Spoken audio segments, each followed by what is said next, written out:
Hi guys! Good afternoon! Nag-ano na ako kanina, parang nag-intro na ako kanina, kaya lang inisip ko, sobrang haba nung clip na nagmukbang ako ng utan. So, sabi ko, isa-separate ko na lang yung vlog kasi magiging 40-50 minute clip to. So, yeah. Anyway, good morning guys. No, good afternoon!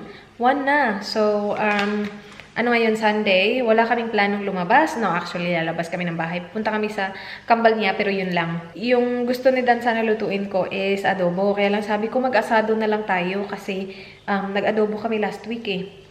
Ito yung natira namin chicken from last week. So, tinuto ko lang siya. And then, i-search ko kung paano lutuin ang asado. And see if kung kailangan ko siya i-marinate. Hindi pa ako nakaluto ng asado, guys. So, first to. Guys, yung chicken namin, 4 lang pala. 2 drumstick, tapos 2 malalaking wings. So, pupunta kami sa shops para bumili ng more chicken. Sabi ni Dan kasi hindi siya enough. Tapos, gusto ko din magbaon bukas. Yung nahanap ko pala na recipe sa panlasang Pinoy, sweet chicken asado. Yung sabi. And it looks really easy. Chicken lang yung kailangan ko. Actually, lalagyan ko yan ng patatas. Meron ba tayong patatas? We will see. Wala. Of course, wala kaming patatas. So, bibili na ako ng isa lang siguro.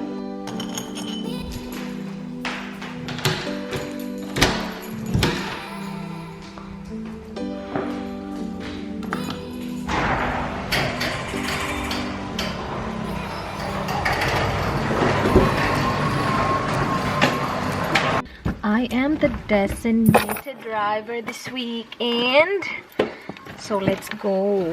You got the Daiso bag, babe? Yeah. Di namin alam kung ano yung bibili namin. Is it on? It is on, I think. Okay. Hindi ko makita yung screen, guys, kasi hindi kayo magkasya. Hindi ko kasi kayo nilagay sa car mount. Is the alarm on? No. No? Okay. Guys, papunta na kami sa Kohl's. Mag-shopping kami doon. Chicken lang sana yung bibili namin, pero sabi nila mag-ano na din tayo, mag-isip na din tayo ng dinner. Hindi ko alam kung anong lulutuin para sa the rest of the week. Pero may nag-comment sa akin, babe. Someone private messaged me on Instagram and she said, don't go too close to the steering wheel. Because it's dangerous. Like, I know it is, pero guys, I can't drive if I'm not close to it because I can't reach the pedals. Kung hindi ako malapit, hindi ko naman ma-reach yung pedal. Paano ako makakapag-drive? So, I know it's not the safest, pero hindi ako makakapag-drive kapag hindi ako malapit. So, that's, you know, small problem. Small girl props. Small girls props. Small girls problems. Eh, wala eh. Wala tayong magawa eh. Kapag inano ko, inatras ko tong seat ko, hindi ko naman ma-reach yung accelerator, brake, wala din. Pero thank you sa concern mo. Salamat. That one? Up. Yeah. This is chicken. How many? 2? Cool. Thank you, babe. You're welcome. You're welcome. You're welcome.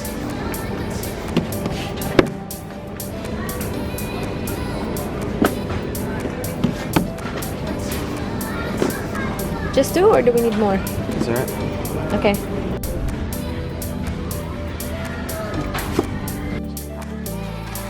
Is that the hot and spicy one? Yep, that's it. Yeah, that's what I want.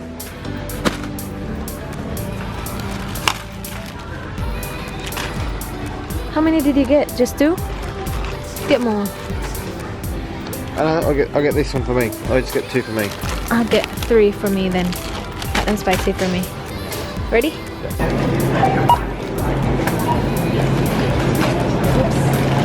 Careful, babe.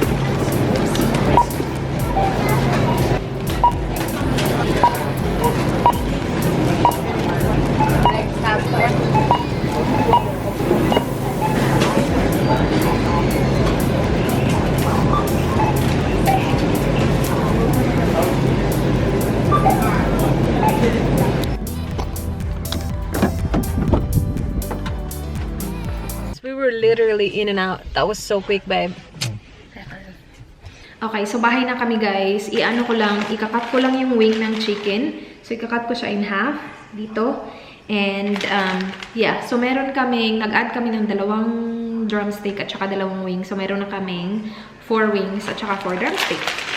Para sa chicken asado. Yung nakita ko na recipe sa panlasang Pinoy, hindi niya minarinate. So, imamarinate ko yung akin. Iba-iba.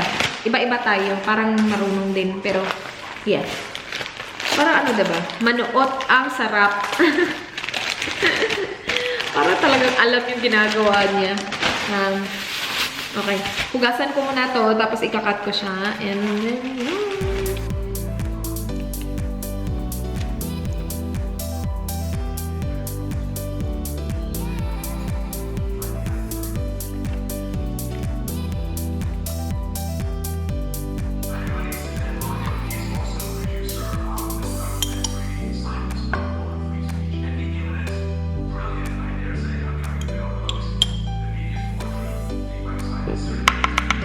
so, mix ko lang siya, guys. Ito yung ginagawa ko sa ano eh. Sa adobo, chicken adobo. Minamarinate ko siya. Nilalagyan ko lang ng toyo. Tapos, garlic. Tapos, yun na. And sa asado, walang sinabi na ganito, pero gagawin ko pa rin siya. Meron ba kayong alam na mga website kung saan ano ng recipe? Kasi yung sa akin, panlasang Pinoy lang talaga eh. And wala namang problema si panlasang Pinoy.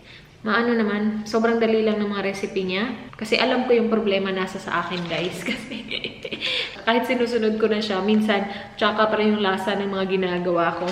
So, hindi yun kasalanan ng panlasang Pinoy, kasalanan ko yun. Pero meron ba kayong alam na iba na, like, you know, pwede pang tignan yung maraming recipe na madadali lang, yung mabilis lang gawin. Kasi ito, mabilis lang to eh. After nito, dire-diretso na, diba? Yeah, mga ganyan. Anyway, yan na. Marinate na yan. Mamayang gabi ko pa yan lulutuin. Guys, punta kami sa bahay ng kambal niya. Bisitahin lang namin sila. Kasi yung papa niya pupunta dun. Sorry? Got your purse? That's my purse, yeah. Okay. Yung papa niya pupunta sa bahay ng kambal niya. So, pupunta lang kami doon para makita din yung papa niya kasi minsan lang sila magkita. But before that, we will go to the shops to get what do you call that? Whipped cream. Whipped cream. Kasi gagawa kami ng video mamaya. How well do you know each other? I'm pretty sure you've seen that video because it will be up like during Valentine's. Kasi yun yung Valentine's Day churva video namin.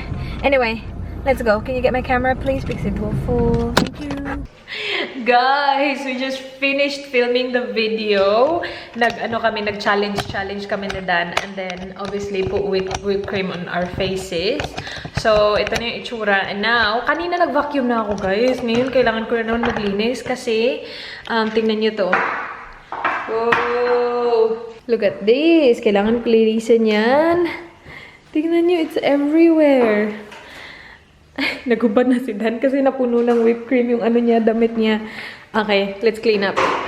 Yan yung ginagawa ko every time nag-film ako, guys. Kasi kailangan ko mag-pile up ng pillows kasi ang tangkad ni Dan, tas ako ang liit ko. So yeah, I did that. And then marami pa dito sa table. Good luck. And guys, nakaligo na tayo. Si Dan tapos na mag-mop. Nauna kasi siya tapos maligo. So nag-mop na siya. Sabi niya malinis na daw. So sabi niya malinis na, take your time. Kasi sabi ko, right after ko maligo, magmamap ako. Kasi parang hindi like, inano ko na naman siya, nilinis ko na yung mga cream, inano ko lang. Ayoko lang na baka may matira tapos dumikit. So sabi ko magmamak pa ako agad-agad. Pero wala na, tinapos na niya. Anyway, hello, yung pinamili namin kahapon, guys. Nandito pa rin. Ito yung Kmart bag siya, pero ito yung mga nabili namin sa Daiso. So, diba, nag-stock kami. Kasi minsan na lang ako nakakapunta dun, guys. But I got cotton puffs. Ito, sobrang recommend ko to, guys. Noong una, yung binibili ko sa Daiso, yung dark pink, yung ano niya, yung packaging niya. Wait, bakit yellow yung lights? So, let's do that. Maganda din naman yung like dark pink na packaging, pero mas maganda to, mas what do you call that? Mas secure yung ano niya, yung cotton puff niya. Like mas dikit yung ano. Mas maganda din naman yung isa, guys, pero mas prefer ko to. So I got 2 boxes. Itong isang ano na to, pack na to, bali 2 boxes na siya. $2.80. So I got 2 and then and then we got 4 of these. Ito, guys, sobrang paborito to ni Dan. Ito yung Q-tip. Kasi uubos na talaga. Dan used the last one today. Yeah, isa yun talaga sa mga rason kung bakit kami nagpunta ng Daiso kahapon. Maganda to guys, very sturdy nito. Na-try ko na yung black nila. Yung black, mas na ano siya, parang nabibend. Ito hindi talaga nabibend, sobrang sturdy. Ano na kayo? Ganito yung itsura niya, oh. So, kung naghahanap kayo ng magandang Q-tip, I highly recommend this. Like, you know, nag-stock kami ng 4 para sure na hindi maubusan. So, ilalagay ko lang siya dito. Nakakaloka. Ang galing. This, I think I got from one of the like Chinese websites na in-orderan ko ng mga ano. I think I got this from Romwe. Hindi ko sure. Romwe or Shein. Something like that. Gustong-gusto ko to kasi transparent lang siya. Ayoko ng mga sobrang makulay na mga lalagyan ng kung ano-ano kasi parang makalat tingnan yung bahay. So, like ito, yung lalagyan ko ng aking cotton puff, ano din siya, transparent din siya. Mas gusto ko siya na ganun kasi mas malinis, mas, you know, very minimalistic. Yun yung bet ko na mga ano eh. So, pupunuin lang natin ito. And, yeah, matagal-tagal pa bago kami bumili ulit kasi ang dami namin binili. Yan. After nito, lulutuin ko na yung asado, chicken asado, guys. See? Ang ganda lang niya tingnan. Transparent. Kailangan kong mag-declutter. Hindi naman siguro as in over declutter, pero kailangan kong ayusin yung aking, itong section na to ng aking mga skincare. Yeah, maybe I'll do that like next time na off ko na hindi off ni Dan. Kasi kapag off ko tapos off ni Dan, for sure may gagawin kami together. You know? So, yeah, yung ako lang mag-isa sa bahay para walang disturbo sa buhay. And guys, magluluto na tayo ng chicken asado. So, nag-search ako guys ng chicken asado. Yung sa panlasang Pinoy, iba yung sa kanya. Yung ibang chicken asado na nakita ko, merong mga bell pepper, merong tomato sauce. Kaya panlasang Pinoy, wala eh. Which is okay, kasi wala naman ako tomato sauce. Pero bakit yung iba yung itsura? Yung type panlasang Pinoy, parang adobo siya. Anyway, maglalagay ako ng oil. Tapos yung minarinate ko kanina, i-ano ko na lang siya. Lalagay ko na lang siya dyan. Ay, nako. Ganyan na yung itsura niya, guys. Yan yung chicken kanina ha, na minarinate natin sa soy sauce at saka yun sa garlic. Tapos pang ilang minutes na siya dyan. And then yung ano ko, patatas ko, ready na din siya, guys. Ready na yan ilagay maya-maya lang. Char. Maya-maya daw. Pahintayin ko lang na mag-brown na lahat ng sides ng chicken. After that, ilalagay ko yung chicken stock. Actually, hindi ko alam kung meron kaming chicken stock. Kung wala kaming chicken stock, mag-improvise na lang ako ng meron sa likod. Hindi ko abot. Danny? Can you help me reach that, please? Alright, so lalagyan na natin siya ng chicken stock, guys. Hindi ko alam kung ilang cups. Tansya-tansya lang to yung akin. Yan. Chicken stock. And siguro hintayin natin siya na mag-boil. Feeling ko kulang pa yan. Pero, dagdagan natin mamaya kung kulang. Tatakpan lang natin yung ating chicken. Tapos, lagyan natin siya low heat. Tapos, hello, yan, dumi ng ano namin. Oh. Hintayin natin yan na parang mag-boil ata. Ay, hello, boiling na. Fail talaga tong aking mga cooking show. Pero yeah, basta, dyan na muna yan, guys. So, update sa ating asado na parang adobo lang. Nagtitingin-tingin ako, guys, sa mga YouTube video. Meron talagang tomato sauce yung mga asado nila. Parang ito lang yung kay panlasang Pinoy yung wala.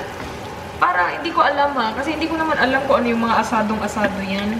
Sa ano kasi, Cebu, iba yung aray. Hindi ko alam. Baka ako lang. Kasi baka sabihin ko sa Cebu kasi iba yung asado namin. Yeah. Anyway, lalagyan ko na siya ng ano, guys. Pepper. Tapos, ilalagay ko na din yung ating patatas. So, yan ha. Pasensya na kung yellow kasi meron tayong pa-light slides. Meron tayong lighting na ganap sa ating kitchen. And then, sabi pa ni Panlasang Pinoy kanina, lagyan daw siya ng sugar. Kasi yung, ito guys, to sweet chicken asado. O, diba? Bongga, sweet chicken asado. I-off nga natin yung ilaw kasi parang over naman siya sa kaano. Yan. So, ganyan yung itsura ng ating chicken asado right now. Mas maganda kapag walang ilaw. Napaka-yellow din naman kasi yung pailaw niya, oh. Over din. Okay. Okay, ito na yung sugar, guys. Guys, nagmamadali ako kasi nagsisimula na ang paborito naming show ni Dan, yung Married at First Sight. So, we will watch that. Like, simula na siya, guys! Okay, okay. Lagyan natin ng sugar. Hindi ko na alam kung ilan. Tama lang siguro to. Hindi ko na po alam. Pasensya na po. Alright. Yan ako siya. Low heat. And then, dyan na muna kayo. Manood muna ako, ha? Maya na kayo. Okay, so this is what it looks like right now, guys. It's looking good. Para sa akin, alam ko naluto na yung chicken or like, very tender na yung chicken kapag ganyan na yung drumstick, guys, na parang nakikita na yung niya, buto niya dyan. So, for sure, luto na yung chicken. Itetest ko na lang kung okay na yung patatas. Guys, ready na siya, guys. Ninagdagan ko lang siya ng konting-konting lang tubig. Kasi paano na paubos na yung sauce. Lagay siya konting-konting tubig. And now, tinikman ko yung patatas. Okay na siya. Para lang siyang, totoo lang guys, para lang siyang adobo. Hindi ko alam, ipaano natin kay Dan. Para sa akin, para lang siyang adobo. Next time talaga, promise. Ko yung asado na, yung merong tomato sauce. Tingnan natin. Pero, sobrang dali lang nun ha. As in, sobrang simple lang niya gawin. Sobrang simple lang. Sabi pa nga ni Panlasang Pinoy, huwag i-marinate eh. Like, hindi naman niya sinabi na huwag i-marinate. Pero sabi sa recipe, walang marinate sa recipe niya. Yung akin, minarinate ko siya, nilagay ko siya lahat doon. Tapos, wala lang. Hintayin mo lang siya na maluto siya. Lagay mo yung patatas. Okay na, sobrang bilis. Sobrang simple, sobrang bilis. Pero hindi ko alam kung asado yan o ano. Yum! Tikman natin, guys. Tikman natin. Unang tikim. Do you like it? Yeah, it's good. Is it like adobo, babe? Sorry? Is it like adobo? Yeah. How's the vibe going? Adobo lang. I'm still up in the air a little bit, to be honest. What's up in the air? Just not 100% sure either way. Yum. We've been getting Masarap siya. you know, we're definitely sexual. Matamis. Panoorin ko madalas. Guys, umalis na si Dan. Tumakbo siya. Ako lang mag-isa. Naalala ko tuloy yung yung panaginip ko, guys. Nangyari siya ulit. As in, nakakatakot kasi nangyari siya ulit. Hindi ako naniniwala sa multo. Lagi ko itong sinasabi na hindi talaga ako naniniwala sa multo. Pero, nung nasa college pa ako, guys, actually, I did a story time on this na nagka-sleep paralysis ako. Hindi ko alam na yun palang tawag nun. Nung na-upload ko na yung video, dun ko nalaman na hala, may ganun pala talaga. Akala ko kasi ako lang. Kasi nga, hindi ako naniniwala sa multo. Tapos, nangyayari yun sa akin. Parang feeling ko sa akin lang siya nangyayari. Kasi, lagi ko sinasabi, hindi ako naniniwala, na they exist. Tapos, siguro yun yung lesson na, hey, like, parang they exist. But, then again, hindi pa rin ako naniniwala. What happened was, nung nasa college pa ako, guys, especially nung nagre-review ako for nursing, ng board exam, sobrang nagsisleep paralysis ako, guys. Halos gabi-gabi. Siguro dahil sa stress, as in, sobrang stress nung time na yun. Na, like, kung ano-ano lang multo na nagpapakita sa akin sa panaginip ko, na parang palapit siya sa'yo, tapos biglang hindi ka makagalaw, tapos alam ko, like, sa dami-daming beses na nangyari sa akin, alam ko na nananaginip lang ako. Like, alam ko na hindi to totoo. Hindi to totoo, but hindi ako makagalaw. Like, hindi talaga ako makagalaw. And guys, nangyari siya ulit. Nangyari siya, kailan ba yung nangyari? 2-3 nights ago. And first time siya nangyari, nandito na ako sa Adelaide. First time talaga na, especially kasama ko si Dan, magkatabi kami, ganun. Tapos, alam ko na nanaginip ako, guys. Natatakot ako. Merong babae na lumapit sa, merong babae, multo siya, magulo yung buhok niya, mahaba, na parang pa-cover yung mukha, ganun. Nakaputi siya, tapos palapit siya sa akin. Hindi ko blurry yung mukha niya, pero palapit siya sa akin, tapos hindi ako makagalaw. alam ko na, na-experience ko na naman yung na-experience ko noon. Like, aware ako na nanaginip lang ako. But hindi ako makagalaw. Sumigaw ako ng bonggang-bongga sa panaginip ko, guys. I'm pretty sure hindi ako sumigaw in real life kasi hindi nagising sa Dan. Nagising ako, guys. Tapos sobrang takot na takot ako kasi sabi ko, hala, uy, bumalik siya. Bumalik ang multo. Nakakaloka. Hindi ko maalala ha, na kung yung babaeng yun yung nasa panaginip ko. I'm pretty sure hindi lang ako yung ganito. Kasi when I did the story time, may marami nagsasabi na na-experience din nila yan. And kapatid ko na-experience niya din to. Same, nung nagre-review din siya. And guys, na-experience ko siya ulit. Hindi ko alam. Siguro bumabalik na siya kapag stress ako. Parang bumabalik na yung panaginip na ganun. Ayoko nang ma-stress. Guys, naluloka ako. Bumalik talaga siya. Naalala ko lang siya kasi wala na si Dan. Ako lang mag-isa.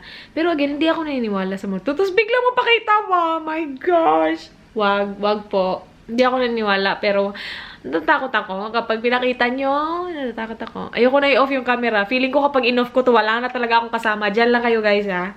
Kasi si Dan, 1 oras pa yung takbo nun. Kakaalis lang niya. Takot na ako. Ayun na, takot na ako. Anyway, gusto ko mag-CR kaya lang. Gusto ko mag-toilet kaya lang yung toilet ko nandun. Doon sa pintong yun siya. Okay. Anyway, close ko na itong vlog na to guys. Wala lang, napakwento lang ako, naalala ko lang. Sana hindi ko kinento. Ngayon, takot na tuloy ako. Anyway, thank you guys so much for watching. I hope to see you guys on my next one. Natakot ako.